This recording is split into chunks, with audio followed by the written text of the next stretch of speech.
Hola, bienvenidos a esta exploración profunda. Hoy nos metemos con un tema. Bueno, un tema que nos toca a todos. ¿Por qué morimos? Y esa fascinación, casi obsesión con vivir más, quizás para siempre. Es que es una pregunta fundamental, ¿no? Ha estado con nosotros desde siempre. Hoy vamos a indagar en esto basándonos en ideas de un libro muy interesante sobre la ciencia del envejecimiento, del premio Nobel Venki Ramakrishna. Exacto. La idea es ver cómo distintas culturas intentaron, trascender la muerte. ¿Y qué nos dice la ciencia moderna hoy sobre cuánto podemos vivir? ¿Y cuáles son los límites? Fíjate, para empezar, el descubrimiento de la tumba de Tutankamón. Ah, sí. Impresionante. Todo ese oro, los artefactos, era un esfuerzo tremendo, ¿no? Para asegurar que el faraón siguiera viviendo después de la muerte. ¡Claro! Tenían hasta el libro de los muertos, una especie de guía para el más allá. Pero ojo, no eran los únicos, ¿eh? Prácticamente todas las culturas han buscado maneras de lidiar con esto de saber que somos finitos. Es verdad. Hay un filósofo, Stephen Cave, que habla de como 4 planes para buscar la inmortalidad. El plan A es el más básico. Intentar vivir para siempre, o lo más posible. El instinto puro de sobrevivir. Luego está el plan B, la idea de renacer físicamente. Ahí encaja perfecto lo de la momificación egipcia, por ejemplo. Ajá. El plan C es seguir existiendo como un alma inmortal, separada del cuerpo. ¿Y el plan D? Bueno, ese es vivir a través del legado que dejamos. Nuestras obras, la fama, los hijos. Y los egipcios parece que le apostaban a todo, ¿no? Usaban los 4 planes. Pero otros, como el primer emperador chino, Qin Shi Huang, Ese es otro caso fascinante. buscó el elixir de la vida, el plan A, y se mandó a hacer ese ejército de terracota increíble, quizás para renacer o como un legado monumental. ¿Planes B o D? Lo irónico es que murió joven, tal vez por esas mismas pócimas que tomaba. Es que todas estas estrategias, al final, son formas de enfrentar esa conciencia de que tenemos un final. Pero claro, llegó la Ilustración, la ciencia moderna, y las cosas empezaron a cambiar. ¿En qué sentido? Bueno, el racionalismo, el escepticismo, hicieron que mucha gente empezara a dudar de esos planes más, digamos, sobrenaturales, el B y el C.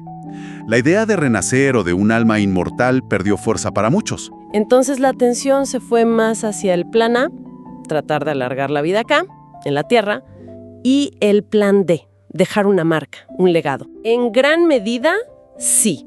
Hoy vemos grandes fortunas dedicadas a la filantropía o el valor que le damos a las creaciones artísticas o científicas como formas de legado.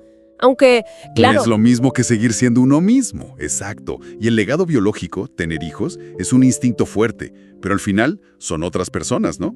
Así que volvemos a la pregunta del plan A. ¿Podemos extender nuestra vida biológica? Y eso nos lleva directo a la biología. ¿Por qué nuestro cuerpo, este vehículo, se desgasta y muere? Si la vida misma, la línea genética, puede seguir y seguir por millones de años. Ahí está la clave, en esa distinción. Tenemos las células germinales, óvulos y espermatozoides, que son las que pasan los genes y en cierto sentido son inmortales a través de las generaciones.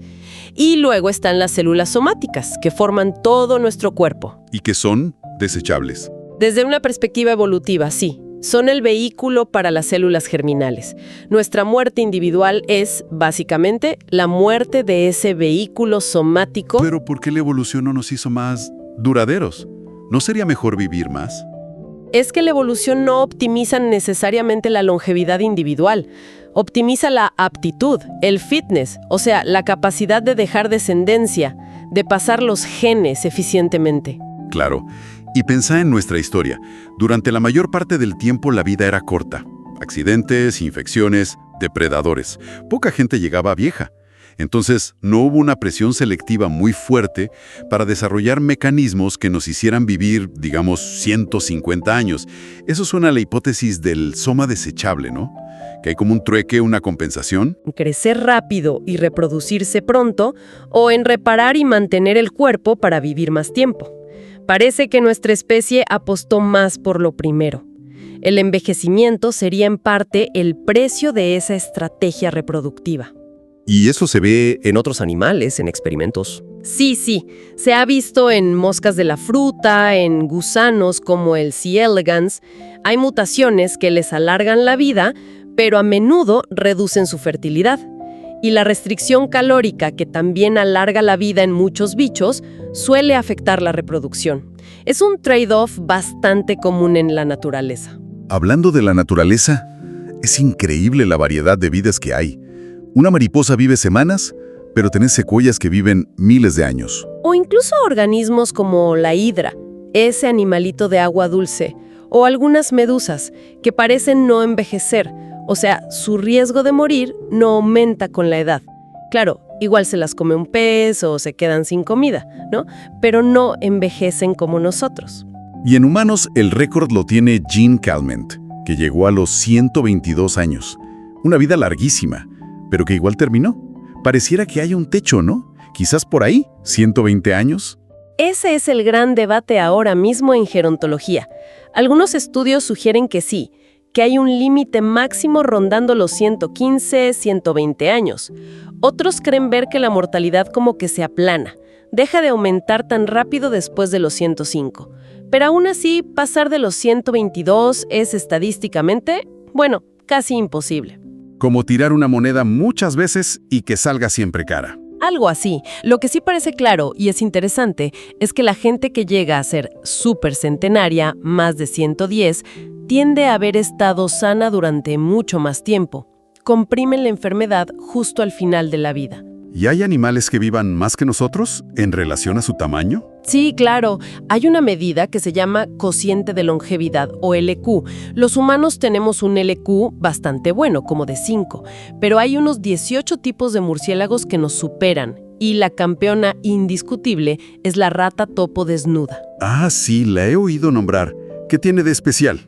Es fascinante. Vive más de 30 años. Imagínate, un ratón normal vive 2 o 3.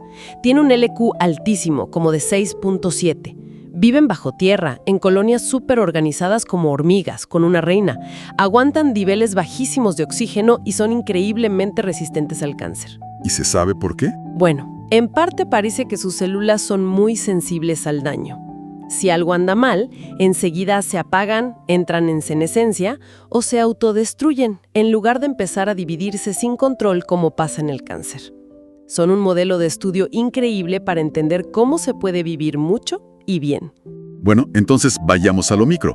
¿Qué pasa dentro de nuestras células para que envejezcamos?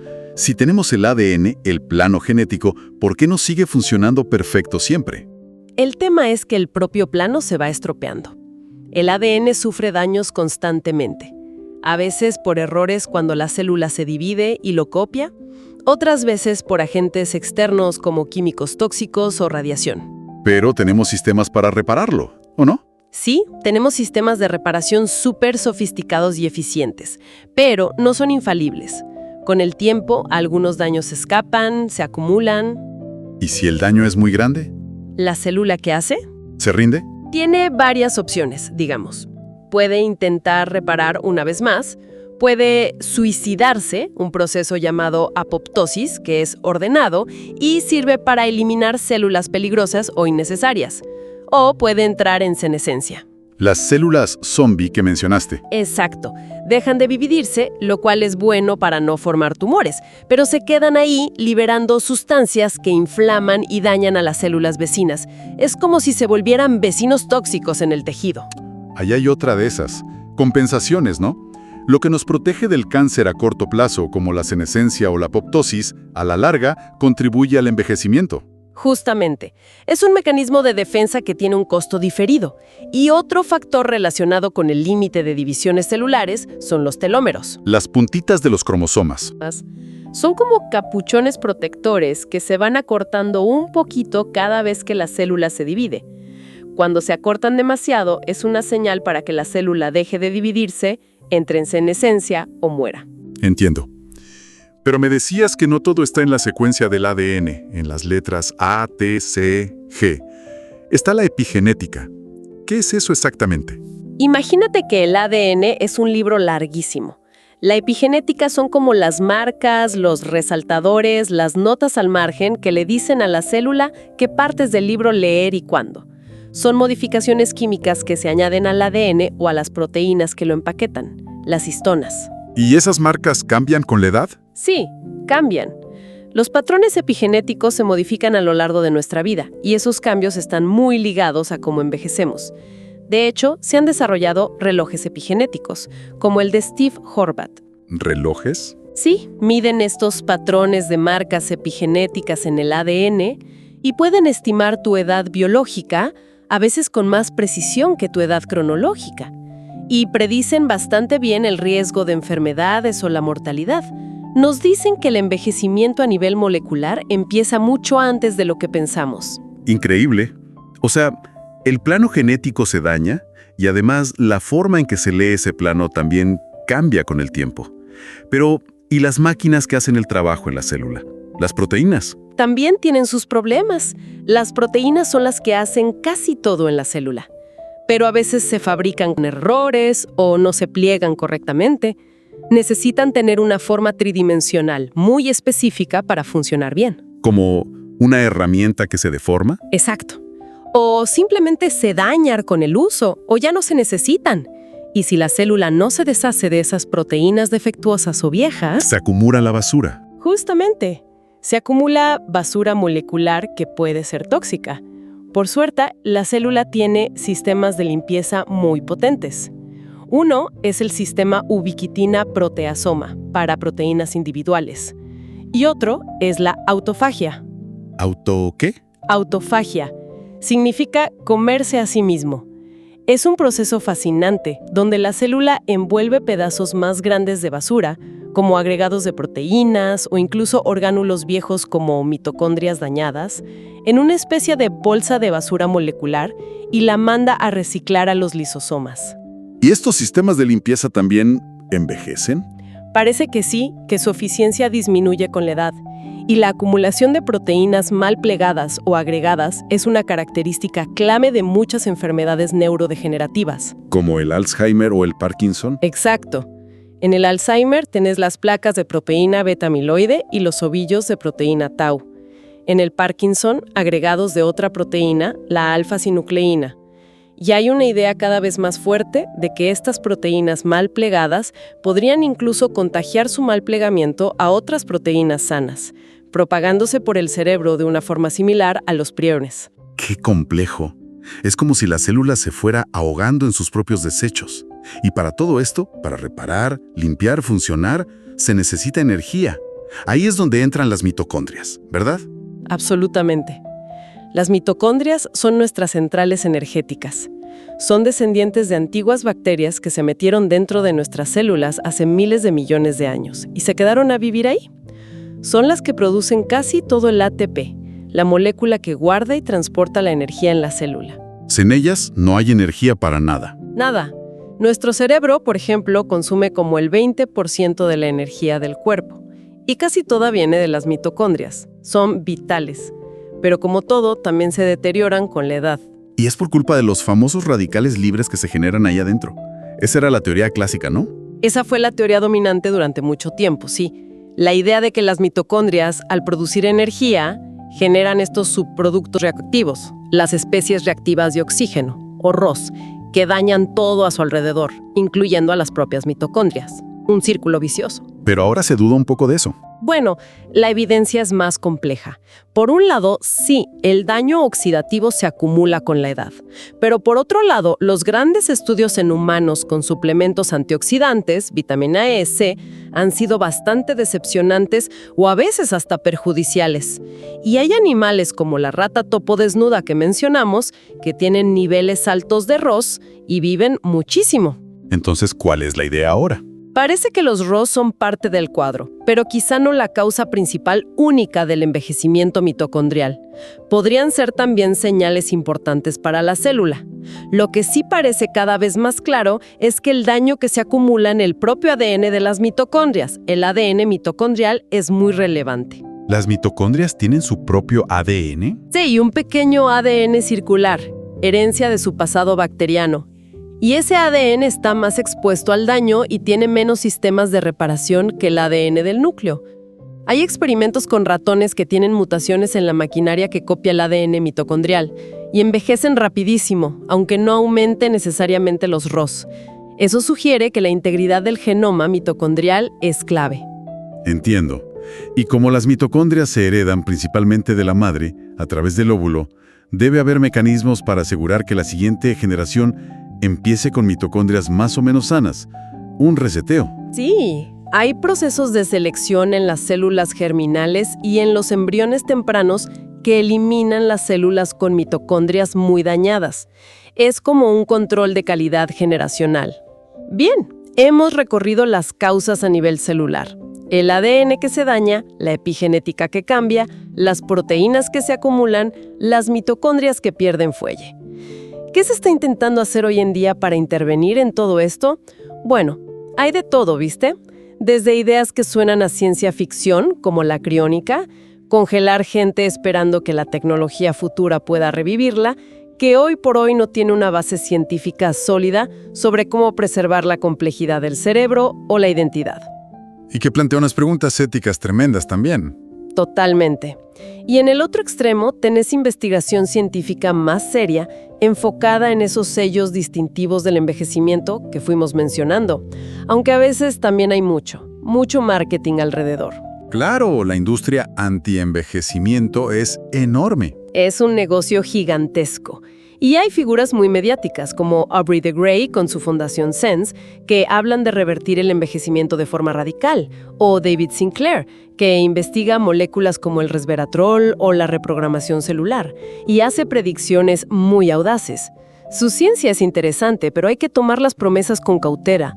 Muchos suplementos que se venden tienen muy poca evidencia detrás. ¿Y cuáles son las líneas de investigación que sí parecen más prometedoras, basadas en la biología que hemos discutido? Se está trabajando mucho, por ejemplo, en senolíticos. Son fármacos diseñados para eliminar selectivamente esas células senescentes zombie. Ah, para limpiar el vecindario tóxico. Exacto. Han mostrado resultados interesantes en ratones, mejorando su salud y extendiendo un poco su vida.